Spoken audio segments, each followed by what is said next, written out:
با درود خدمت شما عزیز دلم. عزیزم در خدمت هستم با یک انرژی خوانی دیگه از سری انرژی خوانی های فال رقیب. موضوع این لحظه انرژی خوانی ما از عالم غیب میخوایم بپرسیم رابطه رقیب و طرف احساسی چطور هست، چطور پیش میره، چه خواهد شد. بله، رابطه او و رقیب از عالم غیب میخوایم بپرسیم با نام یاد خداوند و یاری کائنات. آمین که کائنات هر آنچه که پنهان هست بر شما عزیز دلم هم اکنون در همین لحظه آشکار کنه. آمین. نقطه جوش رو داره نشون میده، همونطور که ملاحظه میفرمایید. بله، نقطه جوش اختلاف‌ها و مسائلی که بین رقیب و طرف احساسی هستش و درگیری رو داره نشون میده. انرژی هایی که بین رقیب و طرف احساسی تغییر کرده و وارد انرژی نیاز داره نشون میده. طرف احساسی و رقیب رو در واقع احساس رقیب نسبت به طرف احساسی رو داره بهش اشاره میکنه.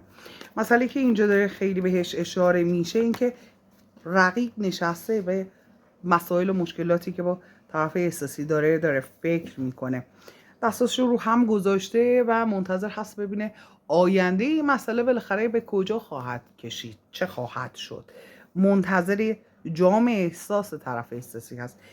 اسب هم که همونطور که ملاحظه میفرمایید استاپ کرده، ایستاده. جام احساس تو دست طرف احساسی همینطور خوش شده مونده. رقیب هم که منتظر دریافت هستش.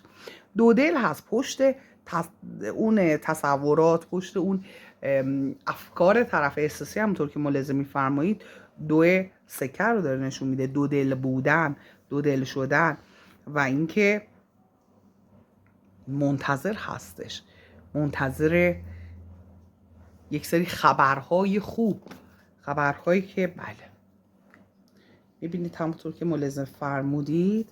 اصلا بنده کارت نمیکشم، هر کارتی که کائنات انتخاب میکنه برات دارم میخونم.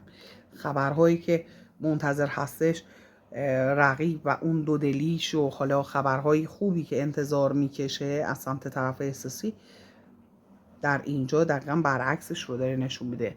انگار که طرف احساسی بهش خیانت کرده، خیانتی صورت گرفته. دهه شمشیر رو داره بهش اشاره میکنه و همونطور که ملاحظه میفرمایید بله، تصمیمی که باعث بلا تکلیف شدن رقیب هستش. اینکه رقیب همونطور که ملاحظه میفرمایید اینجا دستشو گوشه رو هم روی بلا تکلیفی هست، ناچاری، دیگه حرکتی نمیتونه بکنه. هر چقدر انرژی ها رو دستکاری کرده دیده هیچ خیری ندیده و یک تصمیم جدی برای مسئله احساسیش میخواد بگیره. طرف احساسی رو ملاحظه میفرمایید شمشیرش رو از رو کشیده نسبت به این تصمیم احساسی. حالا اگر بگیم این تصمیم احساسی مال طرف احساسیه، باید این رو هم در نظر داشته باشیم که با خشم هستش، از روی عصبانیت یه فکری داره میکنه و مسائل مالی که فکر میکنه و رقیب که موانع بسیاری رو داره میبینه سر راهش، همونطور که ملاحظه میفهمید.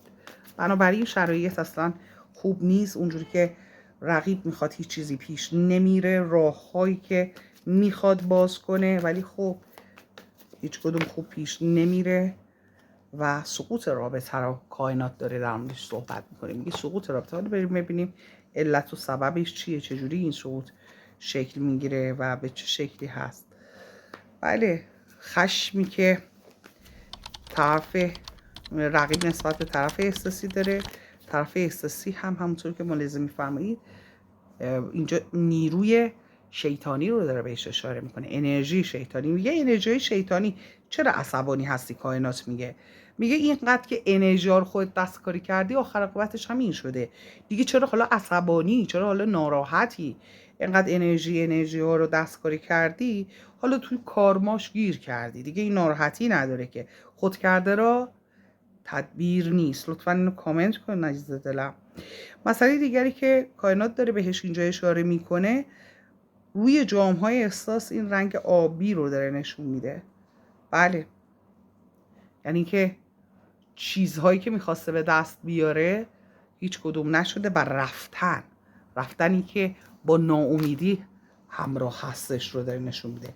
طرف احساسی هم خب یه امیدهایی داشته نسبت به این رابطه طبیعتا، توی شروع مسئله، ولی خب ناامید شده، هیچ چیزی اونجوری که دلش میخواسته پیش نرفته همونطور که ملاحظه میفرمایید و در نهایت داره به یه مسئله که خیلی جالب اشاره میکنه، میگه که منتظر خبرهای مالی خوب هستش، میخواد موفقیتی رو در خصوص مسائل مالی رقیب به دست بیاره و به اوج برسه.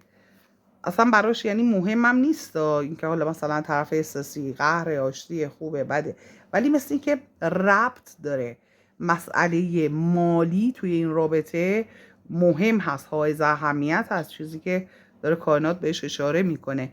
میگه طرف احساسی قهر کرده، پوششو کرده و تصمیم داره. تصمیم در خصوص چی؟ در خصوص دسیسه هایی که رقیب کرده و مسائل مالی. بنابراین رقیب اینجا همونطوری که ملاحظه می‌فرمایید یک سری دسیسه های مالی داره و خودشیفتگی رو داره نشون میده، انگار که فقط خودش رو در نظر گرفته، اصلا سرنوشت طرف احساسی چی میخواد بشه یا حالا مسائل طرف احساسی چی میخواد بشه اصلا براش مهم نیست. مسئله دیگری که کائنات داره بهش اشاره میکنه همونطوری که ملاحظه می‌فرمایید خبرهایی که طرف احساسی برای رقیب میفرسته، ناامیدی هایی که طرف احساسی نسبت به رقیب داره رو داره بهش اشاره میکنه. پاک ناامید شدم میگه طرف احساسی و از این حالا که رقیب زیر یک سقف رفتن و آرزوهای مختلفی داره. ببینید رقیب همه چی رو از دیدگاه خودش نگاه میکنه، اصلا برش مهم نیست طرف احساسی. مسائل مالی رو از دیدگاه خودش نگاه میکنه، روابط رو از دیدگاه خودش نگاه میکنه. در واقع یک حرکت کردن رو داره بهش اشاره میکنه، حرکت کردن. ولی خب اینجا طرف احساسی رقیب رو توی انتظار گذاشته، چیزی که داره نشون میده و هیچ حرکتی از سمت طرف احساسی نیست.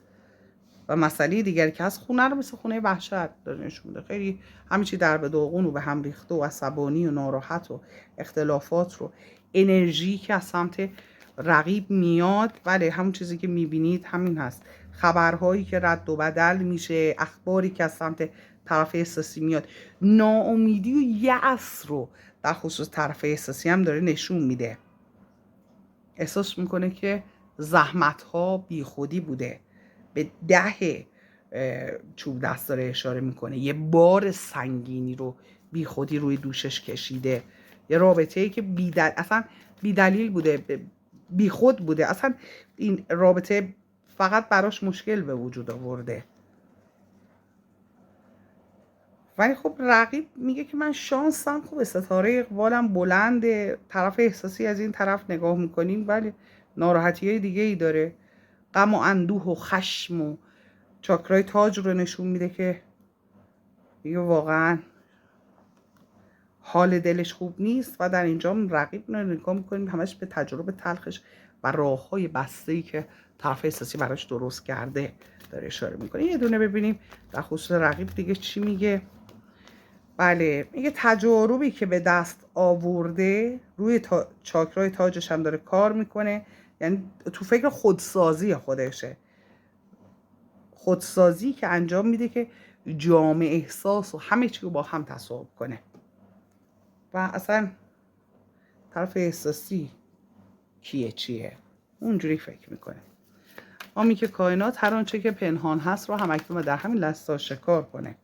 خبرهایی که میخواد بشنوه از سمت طرف احساسی یا اصلا با هم هستن نیستن فرق نمیکنه، یه حرفی، یه جمله، یک کلماتی رو دوست داره از طرف احساسی بشنوه، جایگاه خودش رو بدونه، شرایطش رو بدونه الان تو چه وضعیتی هست، کجای این رابطه هستش و شرایط طرف احساسی رو بهتر از خودش میدونه با اینکه همش برای خودش تلاش کرده.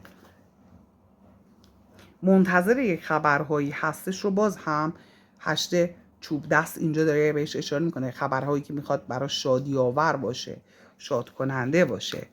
ولی خب در اینجا خبرهایی که شاد کننده هستش در خصوص مسائل مالی شنیده، ولی خب یک بلبشویی رو اینجا داره نشون میده، قلعه رو داره نشون میده، شرایط سخت رو و اینکه ممکن هستش توی شرایط مالی سختی قرار بگیره رقیب اینجا، چیزی که کائنات داره بهش اشاره میکنه. و پنهانکاری ها، بله میگه پنهانکاری هاش باعث این مسئله شده، پنهانکاری هایی که داره و اون حالا انرژی هایی که برای دست و پا بستگی رقیب برای دست و پا بستگی طرف احساسی به وجود آورده ها، اونها دچار کارمای همونا شده، دستیسه هایی که کرده پشت سر طرف احساسی و خیانت مالی، کاری، احساسی فرقی نمیکنه. از دیدگاه کائنات خیانت هستش. میگه یه خیانت های صورت گرفته و کارمای اونها رو هم داره میده. جام احساسی که میخواسته رد و بدل کنه، ولی خب ببین چون در کنار جام احساس هست، ممکنه خیلی مثلا 90% قضیه ممکن هست که خیانت احساسی صورت گرفته باشه. برجهت یک پایان رو داره بهش اشاره میکنه. پایان برای مسائل و مشکلاتی که پایان برای جام احساسی که در اینجا داره نشون میده و از طرف دیگه خیلی ناامید هست، خیلی عصبانی هستش، هیچی اونجوری که دلش میخواسته پیش نرفته، با اینکه خیلی برنامه ریزی کرده و با اینکه بله اون حالا سختی ها و مشکلات و اون سنگینی ها رو هم خواسته کنار بزنه، نشده. بار سنگین ده چوب دست رو داره اشاره میکنه در خصوص مسئله احساسی. و در اینجا بله میخواد که تلاش هایی بکنه، یه تکلیفی مشخص کنه، ولی خب اونجور که داره نشون میده اون تکلیفی که میخواد روشن کنه، اون کاری که میخواد انجام بده، عالم غیب داره میگه که تو میتونی موفقیت داشته باشی، اما نه در کنار این فرد. میگه تو میتونی موفقیت داشته باشی نه در کنار این فرد. چرا؟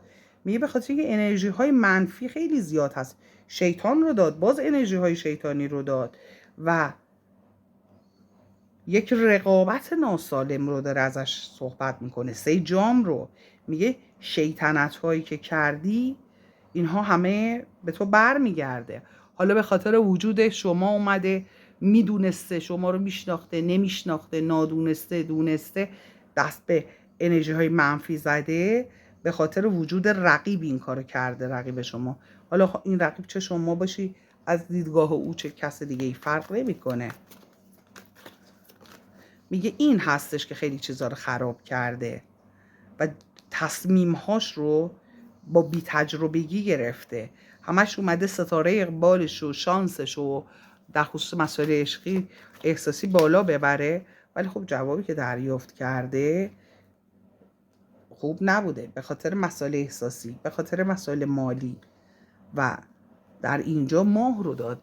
میگه غم و اندوه، نگرانی ها و ناراحتی ها و ناکامی ها رو داره بهش اشاره میکنه کائنات.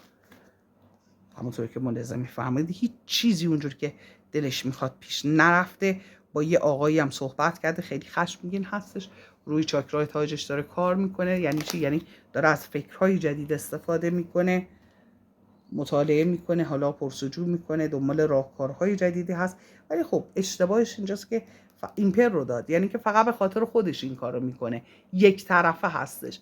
یعنی یه موقع شما یه کاری میکنی کائناتیه، یه کاری که در مسیر و روند کائنات هست. به طور مثال میگه که مثلا حالا رقیب دارم، مشکل دارم، درد سر دارم، اینجوری شده اونجوری شده، میری یه کار خیر انجام میدی که تغییرات به وجود بیاد تو زندگی شما، چرخه تغییرات به حرکت در بیاد، چون شما باید که حرکتی بکنی تا اون فرکانس تغییر کنه. میتونی شغلت رو عوض کنی، حالا مثلا میگم یه شغل بهتر، خداپسندانه تر، یا با کائنات یکی باشه. دیدیم مثلا بعضی از انسان ها هستن ضدن با افراد جامعه، روششون، رفتارشون همش به نفع خودشون هستش. خب اگر این آدم بیاد به نفع دیگران حرکت بکنه، خب فرکانس تغییر میکنه دیگه در اینجا، درسته؟ یا انقدر فداکاری برای مردم میکنی برای خودت انجام نمیدی، اونجا هم باید فرکانس رو تغییر بدی، یکم خودت توجه کنی، یعنی یک تعادلی رو، هماهنگی رو بین خودت و کائنات، بین خودت و آدم ها باید به وجود بیاری. در واقع وقتی به بین خودت و انسان ها به وجود میاری، اونجا هستش که یه حرکت کائناتی صورت میگیره و شما فرکانس تغییر میکنه. شما ممکنه بگی که هوا جون من 1 سال هست منتظر طرف احساسی من هنوز نیومده. یکی دیگه ممکن هست بگه 30 ساله. عزیز دل من، شما تو این 1 سال یا تو این 30 سال چی کار کردی؟ چقدر در خود تغییرات به وجود آوردی؟ به طور مثال اون موقع دنبال طرف احساسی میدویدی، الان هم مثلا میدویی. اون موقع دنبالش بودی، منتظرش بودی، هنوزم منتظرشی. پس شما هیچ تغییری در فرکانس به وجود نیاوردی و منتظر تغییرات هم نباید باشی. فرکانست رو باید تغییر بدی. دوش آب نمک تو باید بگیری، 7 تا نفس عمیق، 7 دقیقه به هیچی فکر نکنی، 7 دقیقه تصویر سازی کنی. خب همین تصویر سازی خودش یک سری تغییرات به وجود میاره و فرکانس رو تغییر میده. 7 دقیقه به هیچی فکر نمی کنی. یعنی چی؟ یعنی به خودت توجه میکنی، ذهنت رو آروم میکنی. طرف احساسی وقتی به شما داره فکر میکنه، دیگه اون لحظه مسائل و مشکلات و اون چیزایی که تو ذهن شما هست رو دریافت نمیکنه، پس بزنه. دیدی یه موقع یه چیزی فکر می‌کنی خیلی آزاردهنده است، میگی وای باشه بعدم فکر میکنم، یا وای چقدر حالم بد شد. وقتی شما توی ذهنت با طرف احساسی میجنگه، هر وقت به شما فکر میکنه این فکر رو به ذهنش میرسه. ولی وقتی شما رو فرکانست کار میکنی، فرکانس آزاد هستش، اون فرد احساس دلتنگی، احساس کشش میکنه، احساس میکنه که شما رو کم داره، احساس میکنه الان در کنار شما بود آرامش داشت. بنابراین حالا رقیب هم توی همون مسائل خودش گیر کرده. عزیز دلم، بله جوکر رو داد. از روی حماقت میگه یک سری خودخواهی های انجام داده که کائنات میگه که همون بلای جون خودش میشه و بله قهر بودنش رو داره با طرف احساسی نشون میده، میخواد یه چیزایی رو درست کنه، تلاش های زیادی هم داره برای این مسئله میکنه، اما میگه اون اشتباهاتش، اون ندونستنهاش براش دردسر میشه. محکمه الهی رو داد و در واقع داره کائنات همش به این اشاره میکنه رقیب توی کارمای خودش قرار گرفته و از این چرخه کارما خارج نمیشه. تا کارهای خوب نکنه از این چرخه کارمایی خارج نخواهد شد و تصمیم‌های احساسیش هم همونطور که ملاحظه فرمایید 2 شمشیر رو داد. همشون به مشکل میخوره فقط به خاطر اینکه نیت بد هستش. عزیز دلم، دوست دارم عزیز دلم، چون تا این لحظه لایک سابسکرایب نکردی فدای سرت، هنوزم دیر نشده، لطفا لایک کن، سابسکرایب کن، از چنل خودت حمایت کن. در نور باشی و شب و روز بر شما عزیز دلم بخیر خوشی باشه.